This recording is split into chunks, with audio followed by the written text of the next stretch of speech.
Okay, wow, he's already that. Yeah, yep. Okay, whatever. Yep. This is everything wrong with Zelda from Story 5. And I can't wait to watch it. So let's just go right into it. Uh, Jeez, fuck that sound. Oh boy. Oh wait. Ganon? With two N's? This is the first game, damn it! Why did you get it wrong right out of the gate? I haven't even started the game yet! Ganon is the pig guy from Zelda. Gannon is the name of Irish origin meaning fair-skinned or fair-haired, of which this guy is neither. I also don't understand why the quotation marks. Like, I get it, you have to denote names and concepts that are foreign to new players, but Before we start, I just want to say, I thought that he was going to be doing Zelda in like bulk. Like, I thought that this was going to be like, everything wrong with Zelda 1, 2, whatever. Like, no, like, up until a certain part. And I'm like, oh, this is just the first game. you would think that having their names colored differently would suffice. I mean, the word Triforce doesn't have quotation marks, it's just colored differently. But then the number 8 does have quotation marks? People know what the number 8 is, and why is Zelda the only character not denoted with quotation marks? Link makes sense because you can name the character anything you want. Is Ganon in quotes because they knew they spelled it wrong? That still doesn't explain why 8 isn't quotes. What are the rules, damn it? Oh my! Bro, it's 1986. You think people It's kept not that even shit back then? He's already Nah, brought dude, up. as soon as the game was out of the box, parents threw that paper and cardboard away. It's dangerous to go alone. Take this. Not even a minute, Andy. See, he said, "What are the I'd rules, still be damn it?" alone, I just have a sword now. So, because I've played this game at least once in my life, I have an okay idea of where to bomb walls in the overworld. In fact, because I've played this game before, I know that you can even do that. But if I'm some poor video game novice from, Jesus Christ, 40 years ago, how would I know that you can bomb the walls at all? And if your answer to that is, well, because the manual tells you so, let's explore that, shall we? Oh boy. Typically, I don't read the manual until after I've beaten the game because you don't really need them to experiment and figure things out yourself. Usually, I just like to look at them for additional story material or if there are in-game discrepancies with the manual. While I tend to not consider them essential for playing the game, they're still packaged with the game, and so can be seen as supplemental material for it, especially when considering gameplay mechanics that aren't explained well, or at all, in these early home console titles. So what does the English version of the manual tell us? Oh boy. On page 31, and I quote, "Caves are not only in the places you can see." What was that you said? I looked for the caves in every nook and corner, but I couldn't find them anywhere? Well, you know, they're not only in the places you can see. Link just might be able to pass through the pathways he hasn't been able to get through by using something else. Get the gist? No, you overly sarcastic piece of paper. No, I do not. Oh my god. The manual also happens to have little tips on the bottom of each page, so does that maybe clue us in on what to do? Not in the slightest, because each tip is basically just telling us that secrets exist, but not giving us even a remote hint at how you're supposed to figure them out. And as it pertains to the bombable wall specifically, the tip we're given is, legend has it that there are caves in every possible place above ground. Link is bound to find them as long as he has enough power. Get the idea? Well, the manual says that there's an item called the power bracelet. Is that what I have to use? Technically, yes, you do use the power bracelet to open hidden underground passages, but I don't think that's what this tip is talking about because it mentions caves specifically, and in other instances in the manual, it tells us that caves are locations found in walls all over Hyrule. Anything other than that is simply labeled an entrance. Taking that into account, the power bracelet can't possibly be what helps us find caves because its entry in the manual says that it helps Link lift rocks, which isn't how you access the caves. And to top it off, if we look at the entry for the bombs, we can see that it's the only item with a subsection that tells us that at the beginning of the game, we can't carry more than 8 bombs, so to use them sparingly, which, if anything, would discourage you from exploring and trying to bomb every possible place above ground. I've had people tell me that a lot of the secrets in this game are solved through trial and error, but I just don't agree with that. We'll get into it way more during the dungeons, but when I think of something being solved through trial and error, usually you'll have a multitude of limited options at your disposal. Your objective is clear, but how to achieve it is what you have to figure out. And you could even make the argument that the same is true here. The objective is to find the caves. It's not like you have many items to work with, so it must be something you're carrying. But where that falls apart for me is that even once you figure out that you have to use the bombs, Hyrule is massive, with many wall tiles across the overworld, and I can only carry 8 bombs at the start of the game. And it's not like you get bombs super easily either. They're only dropped by specific enemies, depending on which number of enemy they are that you defeat, or you have to go to a shop and buy them, and I'm going to die someday, so I really would rather not waste my precious time on this mortal plane testing out every single bombable wall just on the off chance that I happen to find a cave and replenish my stock after I use them all and find nothing. And unless you had the money or the parents that would let you call a tip hotline or purchase a strategy guide, especially in areas of the world where those things are either uncommon or straight up non-existent in a time before the internet was widely available as a commodity, that is what you would have to do. And it doesn't help that there are certain caves that you're penalized for finding. In the internet age, it's easier to avoid these locations, but if all you have is trial and error, you're either about to find a shop you don't have the money for, get some rupees, or lose some rupees. And if these locations were a bit more obvious, or if the bombs weren't a finite resource, it's whatever. You take the gamble, and if you lose, you lose. But if I've spent hours trying to find a cave that's meant to help me progress through the game, only to find something that punishes me for finding it, I think I'd just throw my NES in the dumpster and swear off video games forever.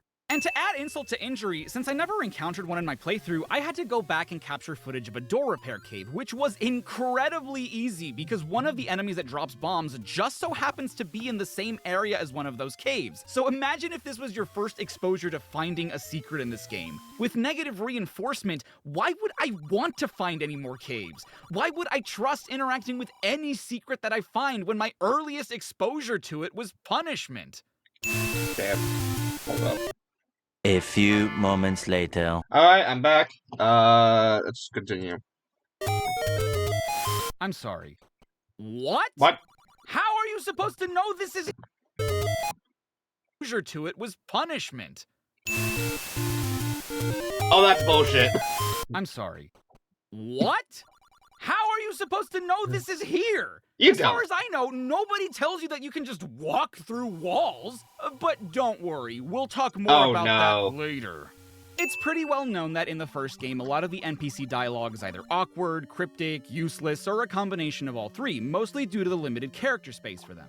This one about obtaining the white sword is particularly heinous because he says, master using it and you can have this, which is clearly referring to the sword he has, so one would assume he means for us to master the sword we currently have. The thing is, he gives us the white sword for having a total of 5 or more hearts, which are increased by finding heart containers. One of the ways to do so is by defeating dungeon bosses, which would make sense. Completing dungeons and getting Triforce pieces is a good way to show that we have mastery over our sword. But you can also find heart containers in caves in the overworld, which you don't really need to use your sword much for. As well, what constitutes mastery of our sword?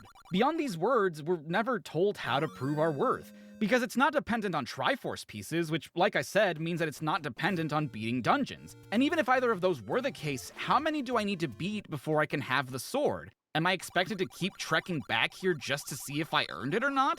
One of the items you can get pretty early on is the blue candle, which has a primary function of lighting up dark rooms in the dungeons. In fact, if you read the manual, I wouldn't blame you for thinking that that's all the candle does. No one tells you otherwise, but they do have a separate use, which is burning down trees to reveal secrets in the overworld.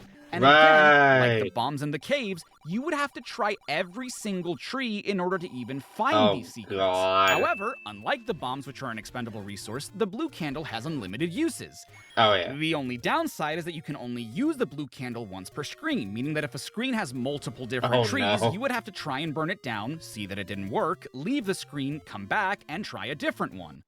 Boy, this is really expensive. My brother in Hylia, you set the prices! So, in the very first that's on dungeon, Twitter. if you leave as soon as you enter and then come back, Or the the door YouTube to the community north post. just gets unlocked without having to use a key. Something very common, which, again, no one tells you, not even the manual, is that there are blocks you can push to reveal hidden passageways or open shutter doors. Admittedly, this first instance isn't too bad because it's a lone block where you can't really do much else, but later dungeons have blocks arranged in such a way that I have no idea why you would A, be expected to push a block in the first place, and B, know which block to push when you have so many options. Trial and error, sure, but I can't say that I find pushing random blocks until I find the right one to be particularly good or fun game design. Eastmost Peninsula is the secret. Cool. What the f*** are you talking about? I'm not supposed to be able to do this. The compass in this game reveals a location of the Triforce fragment, which we Nice. can use as a reference point to know where to go to beat the dungeon, which is nice in theory. In later dungeons, though, knowing where the Triforce piece is doesn't mean much when we don't even know how to make our way to it, especially when you have to go down passageways that lead to opposite ends of the map and rooms that are connected through passages that aren't doors. But we'll get to that. Oh In boy. fact, as an addendum, the compass only really becomes useful We're when only you 9 have the minutes respective in. dungeon's map, and even then, not by much, because we actually have two maps. The one you can see up top revealing the shape of the dungeon, and the map on the subscreen, which only updates as you enter new rooms. While Yeah. the main screen map can give you an idea of where certain rooms are located, like I said earlier, that doesn't mean you'll know exactly how to get there until you get there. And the subscreen map isn't much more helpful because it only reveals how the rooms are connected once you go through the door that connects to the next room. Dodongo is like smoke. This hint is meant to clue you in on how to defeat the boss of this dungeon, whose name you would Yeah. only know through the manual, and overall it's not a terrible hint, but the issue I take with it is that while it's clear that I have to use the bombs, it isn't clear that I have to place the bombs specifically in front of the Dodongos in order for them to do any damage. The manual does tell us that it bounces off attacks with its thick hide, but the only time we would even see smoke is when the bombs explode outside of Dodongos. Yeah. The dark nuts. These bastards can only be damaged by hitting them from behind, which can be finicky on its own, but their walking patterns only make that more difficult. They'll mostly do their own thing, but the second you try to get behind them, they decide to turn around because you're in their proximity, but only sometimes. So sometimes you'll land a hit, and other times he'll walk right into you. You can hit them from the side too, but again, that involves getting close to them and risking them walking right into you. Yeah. Oh!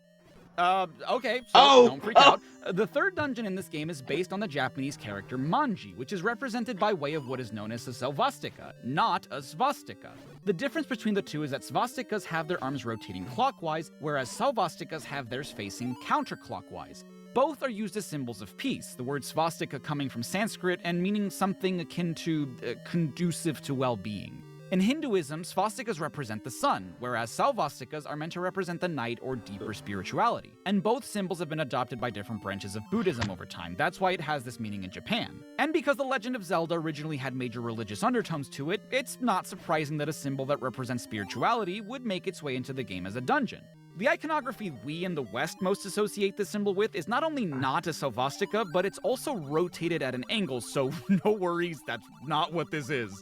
That being said, given that certain events had only just ended 40 years before this game came out, I would have maybe included something for us homies out west. Like, I kinda wish Minoru Arakawa had been like, okay, so y'all aren't gonna get this, but don't worry, Ganon's not a white supremacist. I can't really blame him, I guess, considering he was literally born a year after World War II ended, so that probably wasn't at the forefront of his mind too much when running Nintendo of America. Something this game does is take The same person who analyzed the fucking Jesus fish in Sonic R and something about Christianity in the murderer of Sonic the Hedgehog. All because of one stupid egg. control away I from think you it's when funny. dialogue is being displayed, and the only time that's really annoying is during the dungeons where you encounter the NPCs that give you tips. Not upon first encountering them, mind you, but when you have to go through their room and backtrack through it again, only for their dialogue to have to reappear and waste your time. I already know what you're going to say, can I just leave? Why does the second potion cost 68 rupees? Like, it's such a specific number. I get that it's a better deal to buy it over the regular life potion, but why not 70 rupees? That's still 10 less than you would pay for double the price. Maybe I just like multiples of 5, and that's why I think it's so weird? I just assumed that the number had special meaning or something, but I couldn't find anything saying so. Someone once pointed out to me that the red kisses that spawn from the Vyres look like Mickey Mouse's trousers, and now I can't unsee that. So Yep, I just got the step that was ladder, unfair and you too. would think that it's meant to be used as a bridge to cross certain chasms, and it is, but usually what you'll be crossing with it are bodies of water, which is kind of strange because I picked up the raft earlier and is, in fact, the item I needed to get to the 4th dungeon in the first place. So why can't I just use the raft to cross over one-tile bodies of water? I can cross entire oceans with it, but I can't use it to cross a puddle? I guess when I put it like that. But you wouldn't use a stepladder either. Okay, here we go. Yeah. From this point on, there are certain rooms and Oh, dungeons boy. that are only accessible via blowing up the wall with a bomb. Not through a locked door that requires a key, or a shutter door that requires defeating all the enemies in a room, or even pushing a block to reveal the way. You need a bomb to destroy the wall and grant you access to the rest of the dungeon. The thing is, How would you know that to begin with? And once you know you can, how would you know where to bomb? In the overworld, aside from the final dungeon, none of the bombable areas, to my recollection, are strictly necessary in order to beat the game. You'd miss out on some heart containers and easy rupees, making the game more difficult, but you don't need to find any of them. And this dungeon, while not requiring that you bomb the wall in order to proceed, is the first instance where this happens in a dungeon, and the last few dungeons will require you to bomb walls in order to progress. And again, assuming that the answer is trial and error when, at the end of the game, assuming you found and purchased both the bomb upgrades for a max total of 16 you can carry, that's not a whole lot when you have multiple rooms that have at the least 1 and at the most 3 additional walls you can bomb. And some have none, meaning that in trying to figure out which ones can be blown up, you can absolutely waste and run out of bombs, forcing you to hunt down enemies that drop bombs if you're lucky, or having to straight up leave the dungeon in order to get more. Just to set an example, the last dungeon in the game, Death Mountain, has 57 rooms in total, and of those 57 rooms, 133 of the walls contained therein could be bombed, not counting doors, stairs, or rooms where you likely wouldn't bomb anywhere, such as Ganon's room and Zelda's room. Now, obviously, of those 133 walls, not all of them can be bombed, only 38 of them can be, and obviously the room you're bombing into gets affected as well, meaning you'd only need 19 bombs to tear down every possible wall in the dungeon. Of course, certain rooms have multiple bombable walls that lead to rooms you might have already been to before and can access elsewhere, so at minimum, in order to fully complete the dungeon, and assuming you have the Master Key, which opens all locked doors, and ignore the red ring, which quarters the amount of damage you take, you only need 4 bombs, half of the amount you can carry at the beginning of the game, meaning that technically speaking, you don't even need the bomb upgrades. On which walls, though? Well, that's the question, isn't it? There's no way you would know until you tried it. Sure, you only need 4 bombs, but that's assuming you know what you're doing. When you don't and are experiencing the game for the first time, there's absolutely no indicator of which walls can be bombed, and taking that risk, while absolutely necessary, may not be worth it. When you can only bomb 19 out of 133 walls, that's a 14.28% chance of even getting to where you need to go. And I realize that this example is more of an issue with Death Mountain specifically, but I feel like it's emblematic of what my problem with bombing walls in this game is. Trial and error, sure, but if I were to test every single wall in Death Mountain, even with the bomb upgrades, that means that I would have to replenish my bombs. 133 walls minus the 19 walls that can no longer be bombed. Once you find a bombable wall is 114 divided by 16 max bombs you can carry 7.125, around 7 times. But remember, you only get 4 bombs per drop or purchase, meaning that I'd need to find 28.5 or 29 bombs just to be able to try every wall in the dungeon. And if you know this game, you'll know that finding even just 1 bomb drop can be a blessing, never mind 29. I swear that the Gleeok's hitbox makes no sense. Sometimes I have to hit the head, other times I have to hit the neck. I know it's not luck, but it sure can feel like it sometimes. Speaking of luck, and those quotation marks are doing some heavy lifting there, I was getting ready to rant about how it is you're supposed to figure out how to navigate through the Lost Woods, and just learned that an old woman nearby tells you how if you pay her the right amount of rupees. Now, for starters, I don't even know where you find this old woman. Looking it up, it seems like she's in a cave surrounded by peahats and will only tell you the solution if you pay her the right amount of rupees. Pay her too little and she says you're too poor to talk to. Pay her too much and she'll remark about how rich you are but still won't tell you anything, all while keeping the rupees you just gave her. Anyway, that grade A bullshit aside, let's assume you pay her the max amount out of the gate, right? If all she did was take my rupees and not tell me anything useful, why would I assume that coming back and paying her less rupees would yield the result I want? Why do I even have options here? If you want a specific amount, just ask for the specific amount.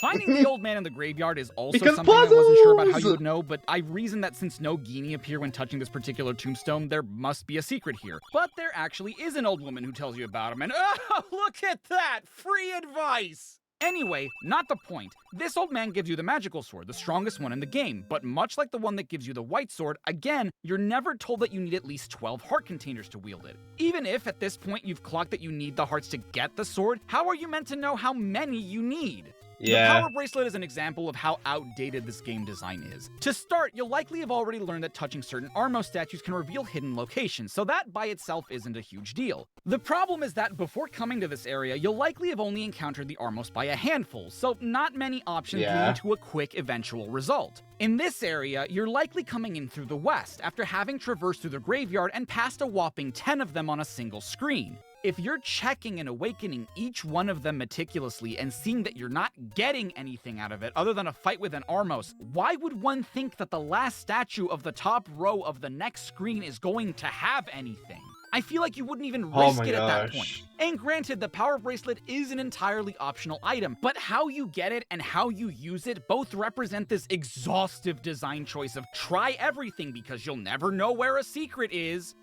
Big Dogger hates certain kind of sound. Atrocious grammar aside, rooms like this are exactly why you never throw away the manual. If you came in here without it, not only would you not know what a Dig Dogger is, but you'd likely have forgotten that this game has a recorder item in it, which you likely don't have when you find this room for the first time, so this just sounds like nonsense.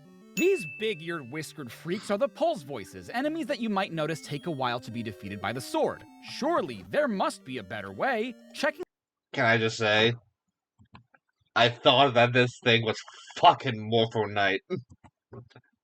Like, I don't know why, just the way that it looked, like, it looks like Morpho Knight, and I'm like, no, not Kirby. There must be a better way. Checking the manual tells us that they do, in fact, have a weakness. They hate loud could you noise. imagine everything wrong with Kirby? That sounds really fun, honestly. Dig Dogger hates certain kind of sound. Is the manual wrong? Is this Dig Dogger and this is Pulse Voice?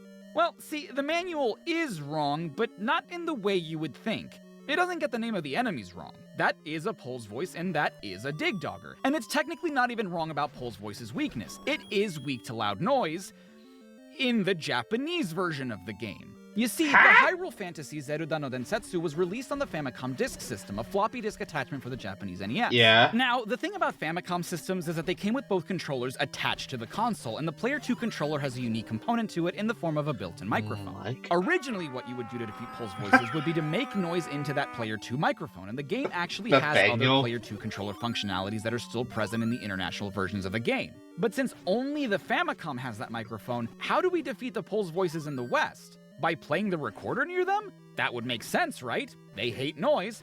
Nope, they're weak to the arrows in this version, and you would think the least they could do would be to update that information in the manual, right? Because literally nowhere else in the game is this ever even mentioned. Why would it? The manual mentions it. And don't worry, we'll get into the other instances where you can tell that the team translating the manual was not the same team translating the game.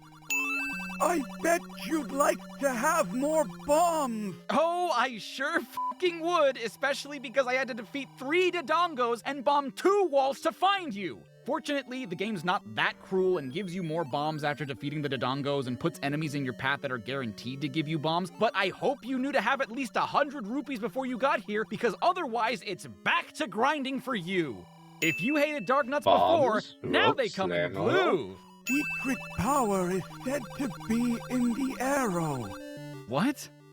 How am I supposed to know what this is in reference to? Okay, so someone maybe does tell you about the Pulse Voice weakness, but how are you supposed to know that that's what he's talking about? Because the room we came from had them? I likely defeated them with the sword or already figured that out by myself. I'm not going to try to place a bomb before I've cleared the room, especially not in the room I came from. And the thing is, this could also be in reference to the item we need to defeat Ganon, which almost makes more sense since the manual suggests that Link needs to use his sword and some other object. And this is the only instance I could find of someone cluing you in on what to use for that fight. Whiz robes. Much easier to defeat than Dark Nuts, but can be way more annoying depending on the layout of the room. It gets real bad. I haven't really talked about it because it doesn't happen in this playthrough, but those funnel cake looking things, the likes, have this annoying as shit ability to eat your magical shield, meaning you no longer can block most of the things thrown at you, and the only way to get it back is to buy another one in the overworld. It's not the worst thing that could happen to you, but it's still pretty goddamn frustrating to have to save up for and go buy another one, because they're actually pretty useful. There are secrets where fairies don't live. Okay, that's most places, you cryptic asshat! I don't see any around here! Is there a secret here? At this point in the game, when your inventory is full and you've collected all the base forms of the things you can get, is when it really sinks in how annoying it is that you can't navigate up and down in the subscreen. If I want to use the item underneath where my cursor is, I need to manually scroll left or right until it's selected. Oh, yeah, I haven't even talked about how stupid this shit is too, by the way. The overworld map is completely blank, and I'm just a flashing speck on it. Yeah. And yeah, it's nice to know where the limits of the world are, but this far into the game, I kinda wish I could see what I haven't explored yet, which, as it stands, I would have no way of knowing. The shortcut you can unlock with the power bracelet is fantastic, and I really understand that beggars can't be choosers, but I really wish I could see which path takes you where instead of having me memorize the order, which changes depending on the area you enter from. So, in case you're unfamiliar, this is what that old man was talking about earlier, the whole secrets where fairies don't live thing. It looks like a fairy fountain, but there's no fairy here, so there must be a secret.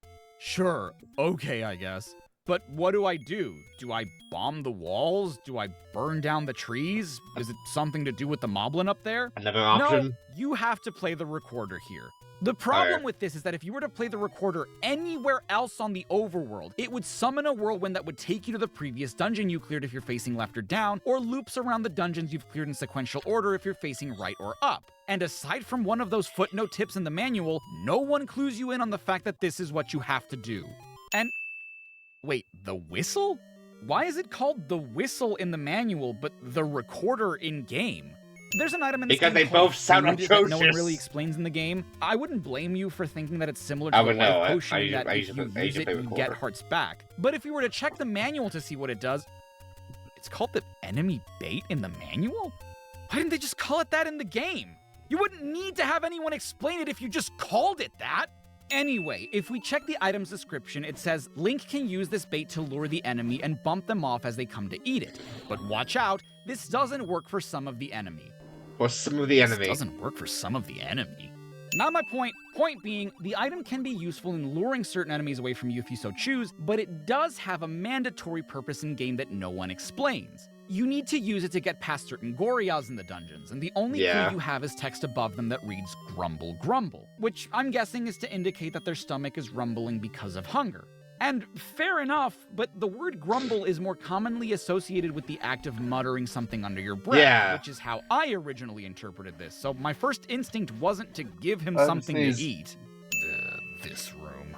So I haven't talked about either of these enemies yet, mostly because on their own they're not that bad, but this room has a combination of bubbles and wall masters. The wall masters are terrible grabby hands that send you all the way back to the beginning of a dungeon if they catch you, but are pretty easy to avoid and defeat. The bubbles, on the other hand, can't be defeated, and while they don't deal any damage to you, the big threat they pose is that when they hit you, you're unable to use your sword for a bit, on top of dealing some knockback, leaving you vulnerable to other enemies. Considering the layout of this room, it's really easy for a bubble to knock you into a wall master that you can't attack, placing you way back at the beginning. Mind you, you don't have to redo everything you've unlocked in the dungeon, but it's still annoying to have to make it all the way back to this room. You can still hit the wall masters with your wand since it's a secondary item, but no one really tells you that.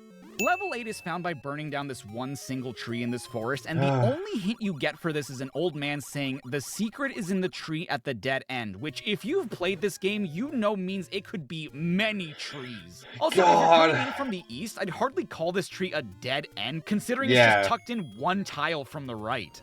The item I just picked up is the Book of Magic, which allows our wand to have fire properties, meaning that if we use its power in a dark room, on top of dealing damage to any enemy we hit, it will also light up the room. Mind you, you can technically do the dungeon. I saw that. Dealing damage to any enemy we hit. Aside from the Poe voices off apparently. It will also light up the room. Mind you, you can technically do the dungeons in any order you want, provided you have the necessary items to complete it, but if you're going in the intended order like I am, you'll have just gotten the red candle in level 7, which is an upgrade to the blue candle, allowing you to use it as many times as you want per screen.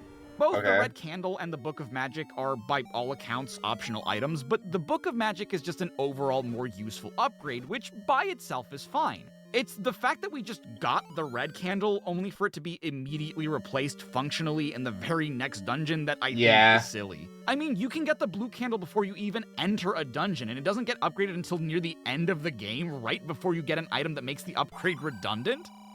I hate this damn room, from the number of blue dark nuts to the fact that you have projectiles flying at you from every angle. Dying in any dungeon resets the regular enemies, so you would have to clear this room again, but with only the 3 hearts you respawn with, really putting the pressure on. I never really really thought about it, but I think it's really clever to have the rupees act as your arrow count in the game, if only because it was probably easier to do so than to make the item have its own counter back then. But that just makes me wonder, in-universe, why are you spending money to shoot arrows? Are your rupees part of the arrows? Are you same-day delivering arrows into your inventory? Spectacle Rock That is an does make entrance sense, to because rupees death. are Okay, I'm probably sorry. What the f sure. does that mean, man? I don't know what the hell Spectacle Rock is, and no one, not even the manual, has an answer to that. Thanks for telling me where an entrance is when I have no idea what the location you're talking about is or looks like. 10th enemy has the bomb. What? What? The bomb? What are you talking about? So, what would you immediately assume he means when you read this? That every 10 enemies you defeat will grant you a bomb, right? You're given no more information than that. Well, apparently what he means, something that took people almost 30 years to figure out, is that if you defeat 9 enemies without taking a hit and defeat a 10th one with a bomb, that 10th enemy will drop more bombs for you. But only if they're an enemy that drops items to begin with. And that's part of a larger programming system where if any given enemy type is a certain number of defeated enemy without taking a hit, they'll always drop a specific item. The Blue Octoroks, for example, are meant to drop bombs if they're the first, 6th, or 8th consecutive enemy you defeat without taking a hit, and if you defeat 16 enemies in a row without taking damage, you're guaranteed to get a fairy. And let me be perfectly honest, it's a lot more complex than how I'm describing it, containing certain exceptions to programming indices, drop RNG, and whatnot. It's a pretty cool system, and would be very useful to strategize around, if only it were explained better than this! Oh, this is Spectacle Rock? Yeah, I guess those look like glasses, sure. So I didn't know this, because why would I have come here and found Death Mountain before getting all the Triforce pieces, but if you do, an old man will stop you and say, ones who does not have Triforce can't go in. What I can't go into is how grammatically incorrect that sentence is. Yeah. He's also a straight-up liar, because there are 3 other old men in here. Are they ones who does have Triforce? I doubt, because only I have. Go to the next room. Yeah, no shit, dude. Nah, I think I'll just stay here with you and let Ganon take over. How about you tell me where the next room is? Oh my god. Oh, that's what he was reacting to? Oh, that's what he was reacting to. Oh god. I could not have expected this to be what he was reacting to.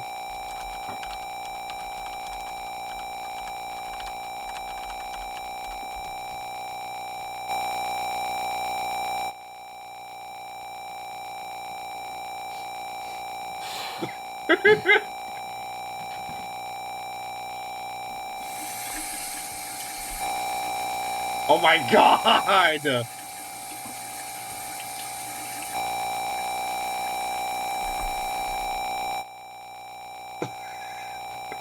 Yeah, I did. Red hoodie. I didn't say it out loud, but I was like, yeah, he's gonna put on the red hoodie. He just keeps playing the same thing over and over again.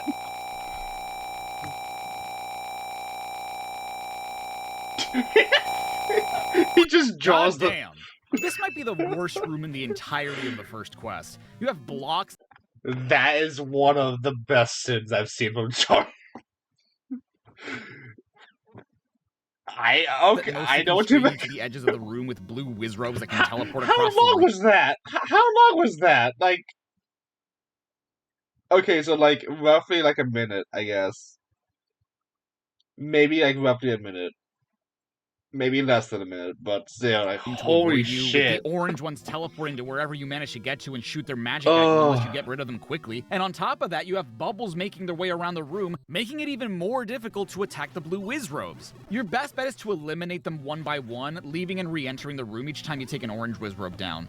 Do you remember earlier when that one old man talked about secret power being in the arrow and how that could have been in reference to the item we need to defeat Ganon? Well, this is that other item, the silver arrows. And the thing is, as stated earlier, Death Mountain has so many rooms, bombable walls, and underground paths that it's incredibly easy to overlook the route that leads you to them, especially when you consider that this is an indispensable item, whereas the other one you find here, the red ring, is entirely optional. I don't know why you would skip on getting it, but you can, whereas you can't beat this game without the silver arrows, and considering that they're an upgrade to an item you already have, I wouldn't blame anyone for thinking that there was nothing else to find. Again, the manual would be your only indication of this if you looked at it and realized it was the only thing you hadn't found yet.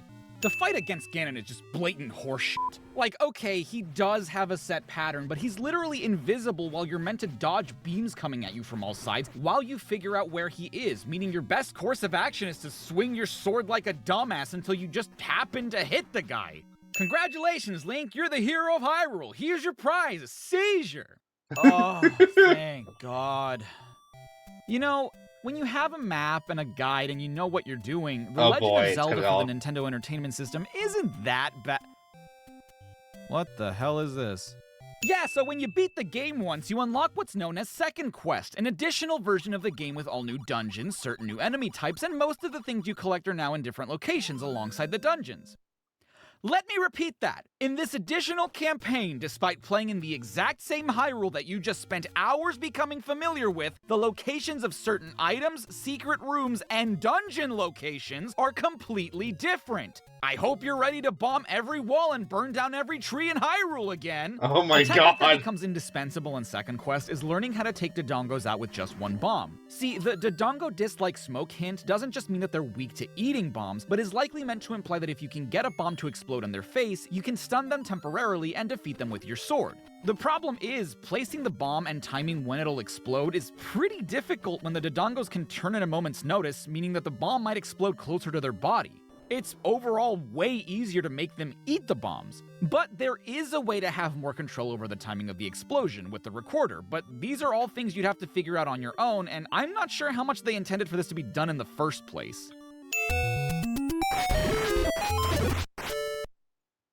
Level 2? But this used to be a shop. Oh, whatever. Do you guys remember that one secret on the overworld I complained about where you could find a shop if you just walked through a wall and how there was no way you could have known you could do that? Oh god. Well, let me introduce you to a staple mechanic of Second Quest and the thing I think is the worst possible design choice in gaming in general, really. If I hadn't made my distaste for bombing random walls in each dungeon, hoping you get one that leads you to the right path clear enough, imagine how I felt when I learned that this game expects you to just walk through certain walls sometimes. So, on top of not knowing if and which walls can be bombed, I now have a third option that I need to be on the lookout for. Is this wall solid? Can it be bombed? Or do I have to walk through it? And your very first example of this is entering a room that's hidden on your map.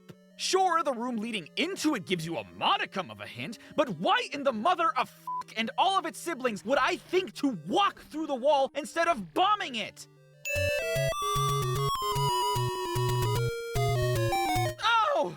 So now playing the recorder opens up hidden entrances and trees too! I can't wait to play this thing on every screen, hoping that I find something instead of summoning the whirlwind. And speaking of the whirlwind, it technically works different in Second Quest as well. If you recall, during the first quest, taking the whirlwind would put you at the entrance of any dungeon you've completed in consecutive order. The problem in Second Quest is that it still does that, but with the first quest dungeon locations, meaning that you may not even end up in front of a dungeon when you fast travel. Don't get me wrong, it's still useful, I just have to keep in mind the locations from my previous playthrough of this game while trying to figure out the new dungeon locations of this one.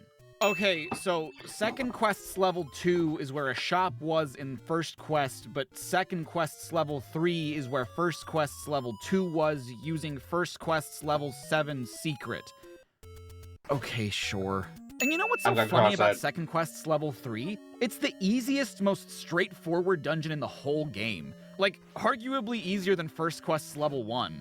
No secret paths, no bombable walls, no enemies with secret weaknesses you wouldn't know about. The enemies are just a bit more plentiful. You fight a harder version of the ropes, which isn't saying much. You have to take on 3 Dodongos in a room with wall masters, and even they're not much of an issue considering that they only set you back a couple of rooms due to how close this one is to the beginning of the dungeon. It's just so odd when the rest of them in Second Quest are so much more complicated than this one. Second Quest creates 2 new enemies based on the bubble, the one that momentarily disables the use of your sword. The red and blue bubbles. The blue ones don't seem to be much different from the regular bubbles, but the red ones you have to look out for because instead of disabling the use of your sword momentarily, they'll disable it permanently until you either touch a blue bubble, use a life potion, or visit a fairy fountain in the overworld. Oh, great! The Book of Magic! I don't even have the wand yet! I bet you'd like to have more bombs. Sure, but I don't think I'm gonna need them considering I walk through all the walls in this goddamn dungeon. Okay, this is a more personal one, but I hate this room. It's bad enough that I have to deal with all these blue dark nuts, but to then have the only way I can safely lure them be 2 statues that shoot beams at me is just cruel. So get this exclusive to certain second quest dungeons are some old men who halt your progress until you sacrifice either 50 rupees or one of your heart containers. If you happen to not have 50 rupees on you when you encounter one of these guys, well, you're fucked. That heart container is lost for the rest of the game, meaning you have less of a margin of error to work with when it comes to fighting enemies and bosses. Guess you better grind for 50 rupees before you enter any new dungeon from now on, because you can't possibly know if this guy's gonna show up again, and you kinda can't afford to take that chance.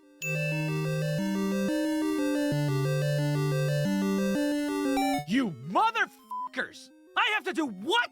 Ignore the Triforce piece and walk through the wall behind it? You officially crossed a line! I was like, wait, hold on. And it's not like the reason for it is optional. You need to do it in order to get the raft, which you need in order to access the very next dungeon, level 5. If you were to grab the Triforce piece after beating the boss, the way one would in literally every other dungeon in this game, you would be sent back to the overworld and have to complete level 4 again just to get it! Oh, dude, this room rocks. I love how I enter with almost full hearts and having to go against 5 blue Wizrobes in tight spaces means I live with almost none of them. Oh, this room is fucking terrible too. Like, yeah, part of the reason is because I'm on my last peg of health, but come on! A bunch of Wizrobes surrounded by blocks I have to navigate around and the spike traps that don't let me just chill on the outer edges of the room? I don't even have time to breathe! Let me get this straight. In the area where I know I can just push the tombstones out of the way because it's both how I got the magical sword in the first quest and one of the heart containers in the second quest, I'm meant to use the recorder to reveal the way to the next dungeon? While I didn't struggle too much with the Goma fight in level 6, I wouldn't blame anyone who does, considering that you not only have the Goma itself shooting beams at you, but statues in all 4 corners of the room shooting you as well, forcing you to constantly move while having to chase a moving target to try and shoot it with a ranged projectile, which you can only hit at certain intervals, which is hard to do when you're both moving all the time. Oh, go f*** yourself! Oh my god! Really? On a wall next to a river that I need a stepladder to access? Why would I ever think that that's what I would have had to use?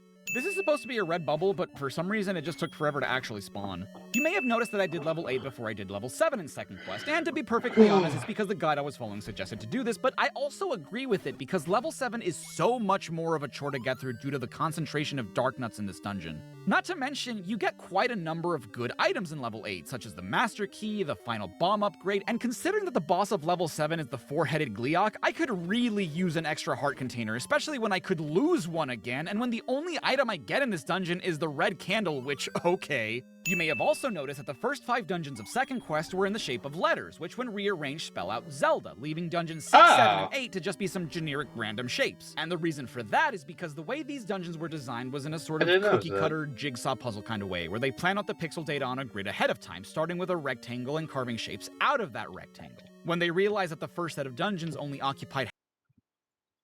Alright, I'm gonna continue this later. Hold up. 1 eternity later. Alright, I'm back. It's later today. Let's continue.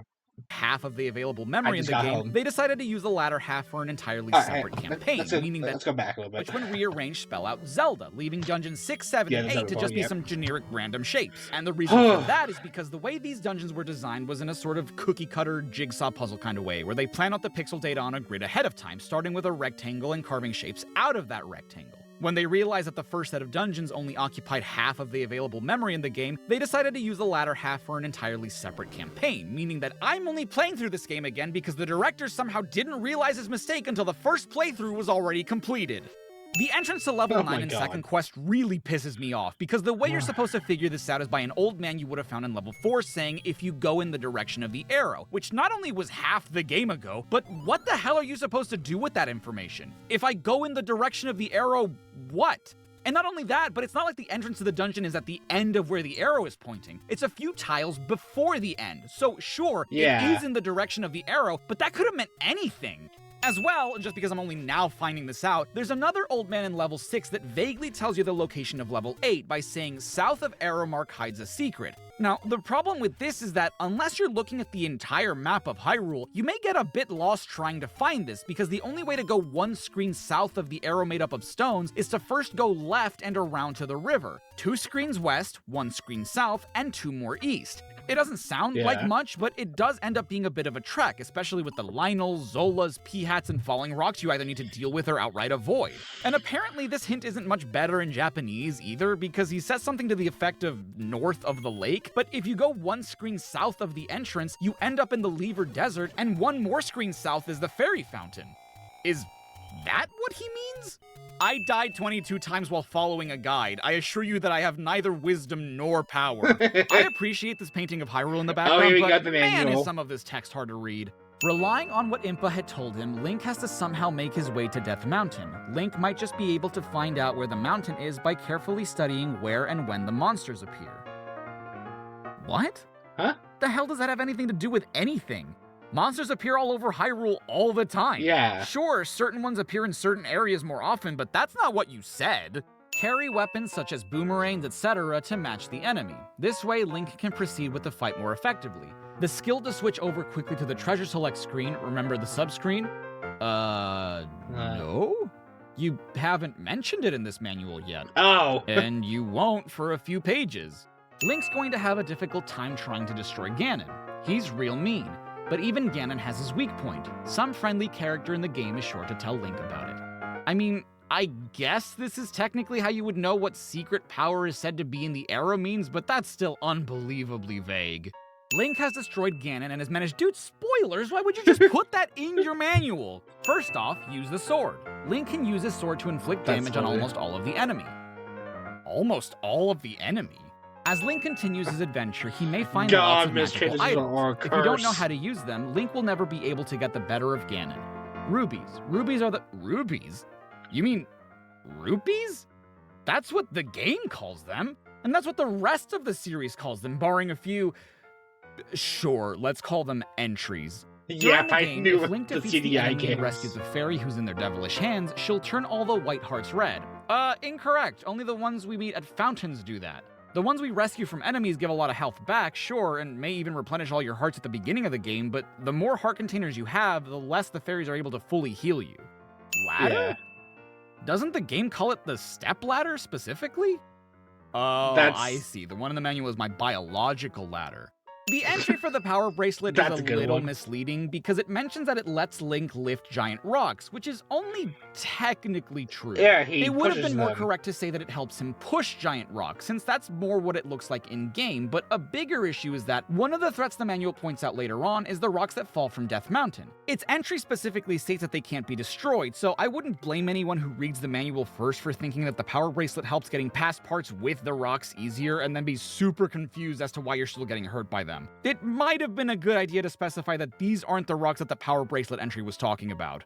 Wooden boomerang and magical boomerang. Link can use these to inflict damage on weak enemies. He can also stop most of the enemy in their tracks. Did the person writing this not know that the plural form of enemy is enemies? They must have, considering that they used the correct word literally in the previous sentence. How is this the second time you didn't pluralize the word? And remember, you do it again later on for the enemy bait entry. I get it, if you're talking about it like a singular concept, an army of opponents can be the enemy, but we're talking about select few individual enemy types, so they would be enemies. The description for the candles kind of makes it sound like they're expendable items like the life potion, which they're not. And I guess it's because you have to buy the blue one in the shop, which, fair enough assumption, but did you not play the game? Once you use the candle, it doesn't go away. You don't have to buy a new one. I've already mentioned some of the items that have their names mismatched in the game and manual, such as the recorder being the whistle and the food being the enemy bait, but we also have the potions being called Water of Life in the manual, and what I think is so strange is that none of these names, at least I assume, would break the character limit in the game, so it's pretty obvious that whoever translated the in-game text was not the same person translating the manual, which by itself is fine, but you guys need to be on the same page about things, man. The list of treasures is the first thing that comes up after the title screen in the opening blurb, and you can't agree on what some of these things are called? No phone call to be like, Hey Pete, it's Dave. Listen, on Zelda, what did you translate Inochi no Mizu as? Oh, hey Dave, how's Melissa? I think I just called them Life Potion and Second Potion. Why? Because I submitted their names as Red and Blue Water of Life.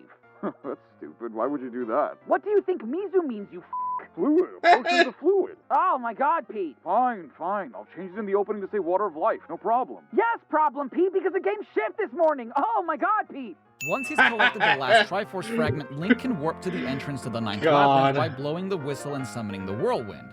I don't think that's correct. It'd be awesome if it was, so that finding it wasn't as cryptic, but no, you'd still have to find the entrance to level 9 on your own. Real quick, and just because I'm not really going to have another opportunity to talk about this, but the manual incorrectly calls the race we know today as the Zoras as the Zola, because of how there's no distinction between L's and R's in Japanese. Kind of similar to the whole Ruby Rupee thing. And again, as a result, although future titles in the series correct this mistake, certain entries repeat it. But we'll get to those.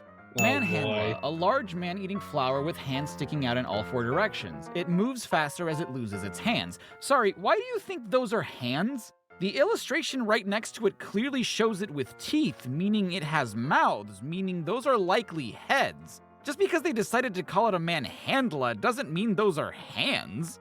I'm just bringing this one up because it's funny to me, but among the many useless tips strewn about on the bottom of the pages, one reads, pay attention to the rooms Link can't get to in the map. There's bound to be a hidden passageway in the rooms that Link's already passed through.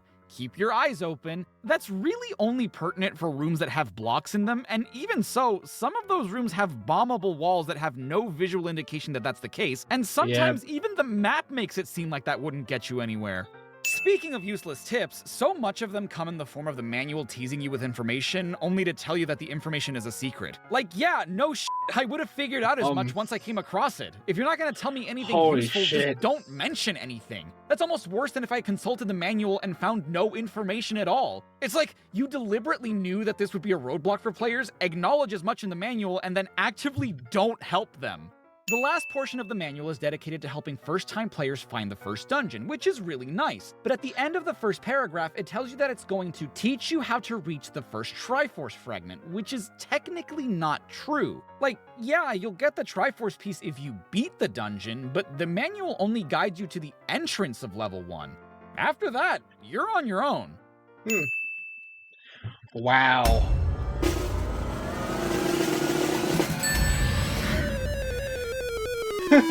Hey everyone, Charai5 here. Thank you so much for watching my Oh, Cinemasins yes, pastiche the of Everything Wrong games With in The the Legend background. of Zelda.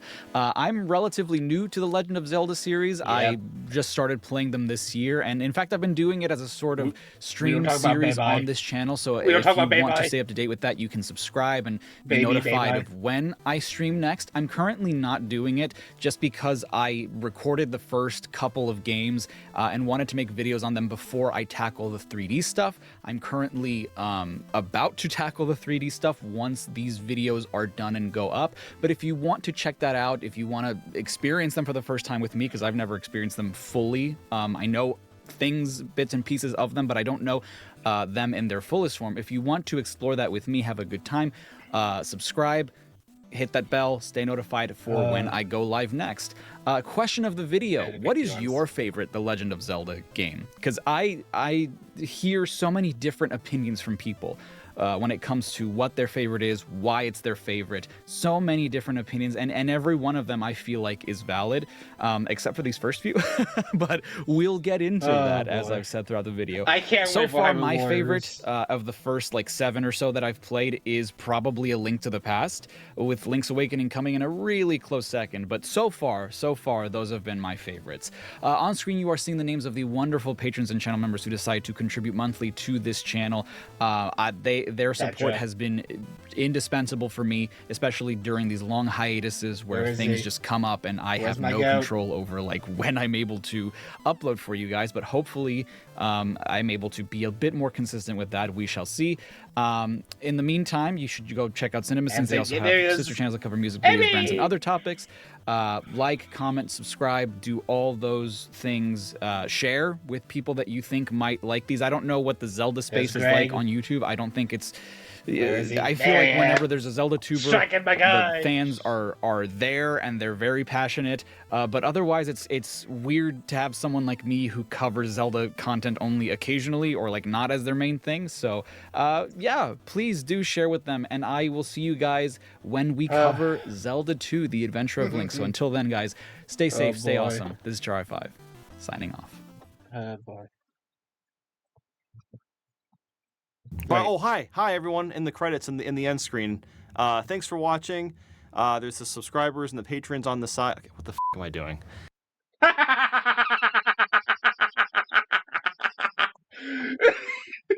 Fucking Nathaniel. Oh, I got lightheaded from that.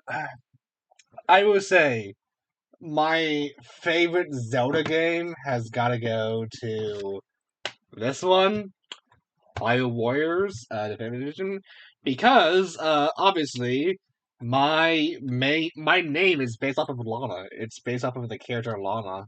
I don't know why. I just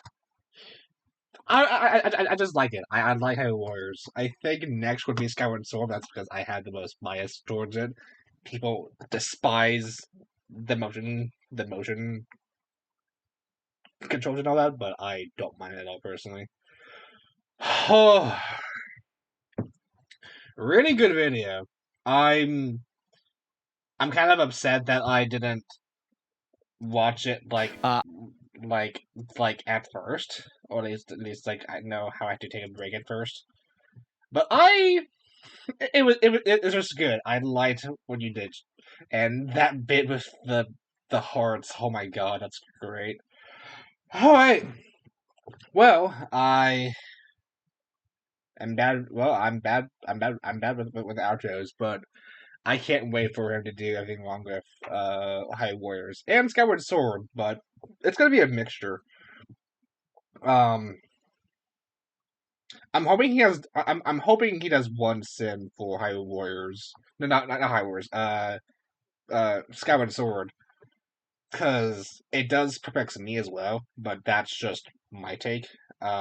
There's a thing where apparently, if you because I have the Lottery Amiibo, right? I have the Lottery Amiibo, and how it works is that if you scan it, then it will shoot you up into the sky wherever, whenever.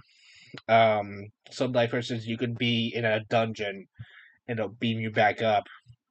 But what's weird is that it doesn't. But what's weird is that it doesn't work in one part of a dungeon. It doesn't work at the end, and I'm like, that's weird. That's a really weird, like design quirk with the Amiibo. But that's just me. I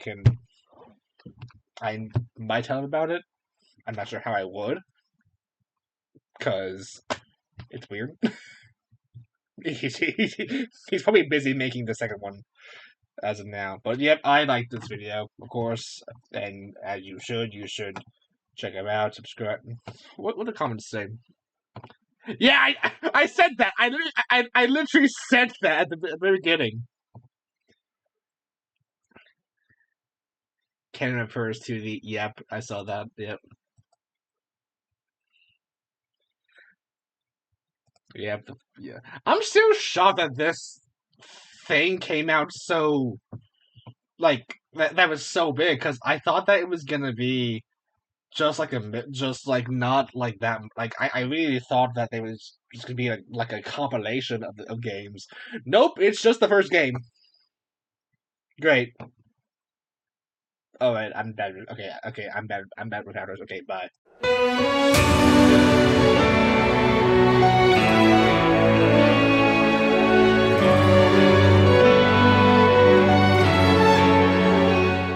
Oh yeah, by the way, now I'm gonna be editing for Char5 Shorts. It's right there. I'm so proud of that. I'm so happy. God damn, that's so cool. Anyways, bye again.